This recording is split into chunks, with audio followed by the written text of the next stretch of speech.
Hi, I'm Jackie and I have ADHD, or Attention Deficit Hyperactivity Disorder.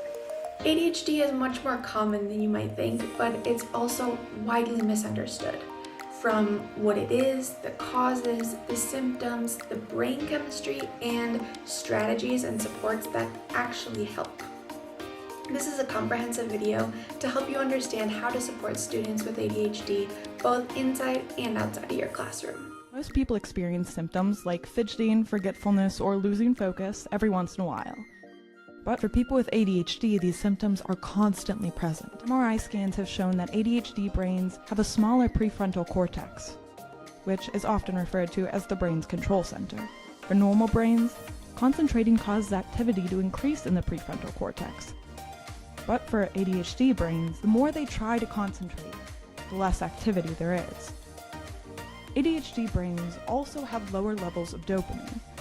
Dopamine helps with learning and memory, as well as a lot of other brain functions. Cognitive and emotion regulation, movement, sensory processing, including pain processing, even sleep. Solid levels of dopamine in the brain, especially in the prefrontal cortex, help in improved working memory, attention, problem solving, and other cognitive functions. What causes ADHD? Spoiler alert, it's not from playing too many video games. You may have heard that childhood trauma, poverty, or family conflict can cause ADHD in children. You may have also heard that processed food and too much sugar could be a contributing factor, or watching too much television. The truth is, none of these are proven to have any link to ADHD. What we do know is that ADHD is highly genetic. In fact, there are over 20 genes that have proven to be associated with the disorder. Let's take a moment to look at the diagnostic criteria. There are 3 presentations of ADHD: inattentive, hyperactive or impulsive, and combined. In order to be diagnosed, an individual needs to meet 6 out of 9 of the following criteria in each category, or for combined type, 6 criteria total. Find the kid with ADHD.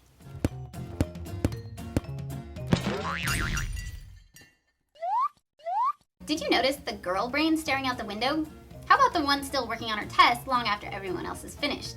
If you didn't, you're not alone. Boys are twice as likely to be diagnosed with ADHD as girls are, but many argue that it's not necessarily because it's more common in boys. According to psychologist Ellen Lippman, studies of ADHD were based mostly on hyperactive young boys, leading to a distorted understanding of the disorder. So as teachers, coaches, parents, friends, how do we know what to look for? Remember, these are generalizations. This is not going to be true for everybody, and there's going to be exceptions. Boys get in trouble a lot at school and work. Girls tend to have more difficulty in social relationships and at home. Boys are usually more physically aggressive, shoving, hitting, kicking. Girls are usually more verbally aggressive. Boys' symptoms are more external. Girls' symptoms are more internal. Boys often interrupt while other people are talking. Girls space out while other people are talking. Boys externalize their frustrations. Girls tend to turn pain and anger inward. Boys are more likely to have behavioral issues. Girls are more likely to suffer from low self-esteem, anxiety, and depression.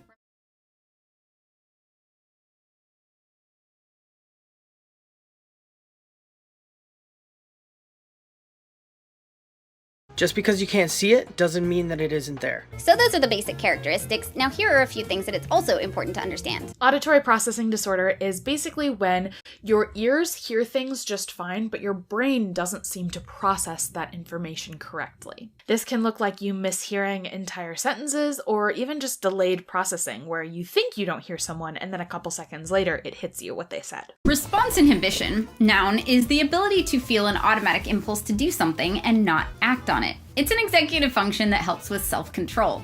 Things like hearing a noise in the hallway while we're taking a test are more likely to make us lose focus because of poor response inhibition. We're more likely to have a hard time stopping in the middle of a sentence, even when we know what we're about to say isn't helpful to the situation. And when we're trying to accomplish a task, there's a lot more that can pull us away because our brains essentially aren't filtering those things out as irrelevant or unimportant. We're automatically responding to a lot more of them. This is why those with ADHD often need to rely on other ways to manage our impulses, like minimizing distractions or setting up cues and reminders that help us get back on task. Response inhibition is also one of the things that ADHD medication typically helps with a lot. Executive function. Executive function skills like planning ahead, initiating a task, remembering all the steps involved, and being able to ignore distractions while we work on it are all affected by our ADHD. I divide executive skills into two categories. The first one are academics that are easily seen. When a child doesn't write an essay, you get that. You can help it. But the others are more subtle, and they look like I would have perceived them as laziness or lack of motivation, and now I understand. Getting started is an executive skill. If I could actually sit down and start my homework, I would. But many days I just can't, and struggling with something so seemingly simple tends to make me feel very frustrated or even stupid. And it's not that the child doesn't want to get started, it's that they have difficulty getting started. They have difficulty finishing or taking notes when the teacher writes. Rejection sensitivity, or the tendency to anxiously expect, readily perceive, and intensely react to rejection, is mentioned in several research studies in relation to ADHD. It seems to be because our brains have difficulty regulating emotions in general. The more emotions go up, the more cognitive ability goes down. This can look like unexpected mood swings and particularly high sensitivity. Children and adolescents with ADHD are rated lower on social preference, are less well-liked, are more often rejected, are more likely to be designated non-friends by their peers, and have fewer reciprocal friends.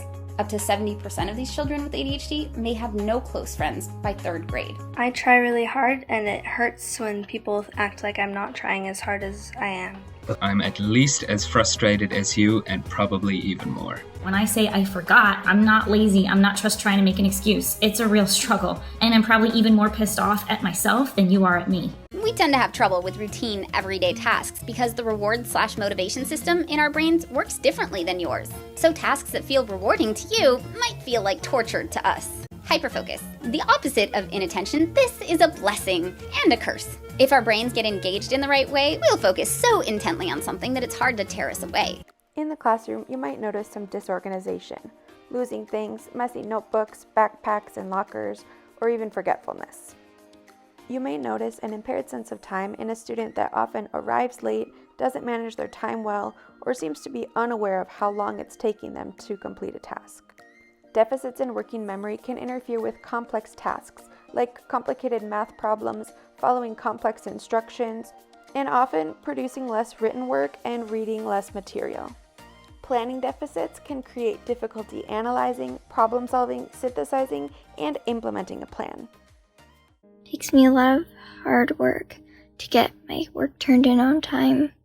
I'm very smart, but my grades drop sometimes. So how does this apply to your real-life situations, and how can you help? How can you make life a little easier, not just for your ADHDer, but also seriously for yourself? When I use my accommodations, it's not me trying to take the easy way out. All I'm trying to do is level the playing field so that you and I have a lot more even chance of success. What kind of accommodations might you see on an IEP or 504 plan for ADHD?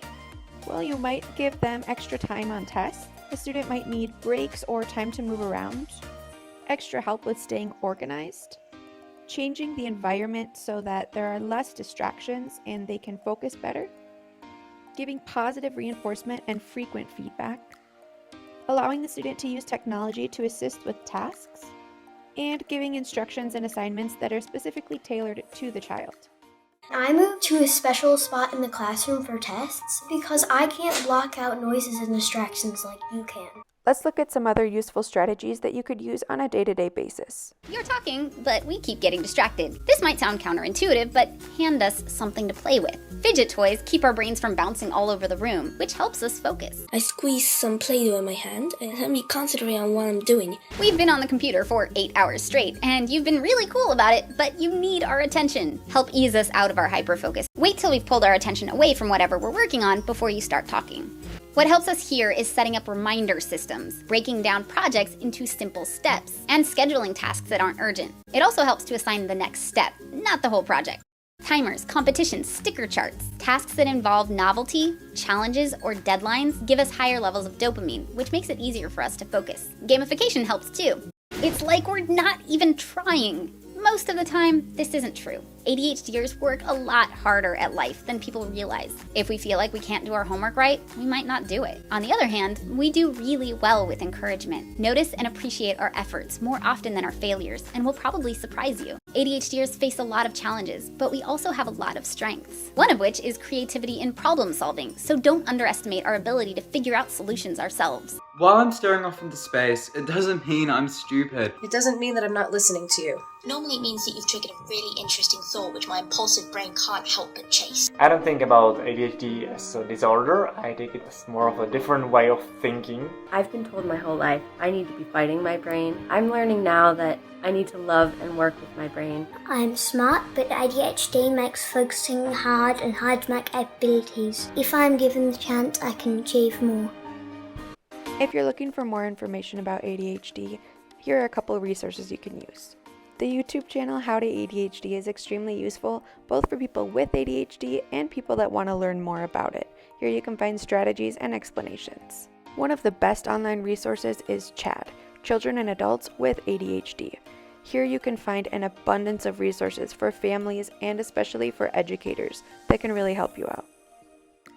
The website Attitude has a lot of great information as well, with an extensive report of what ADHD is, but especially with a lot of blog posts specifically made for educators, teachers with strategies, ideas, and explanations that can be really useful inside the classroom. I hope that this video helped you to have a better understanding of ADHD, and you can better support your students in the best way possible.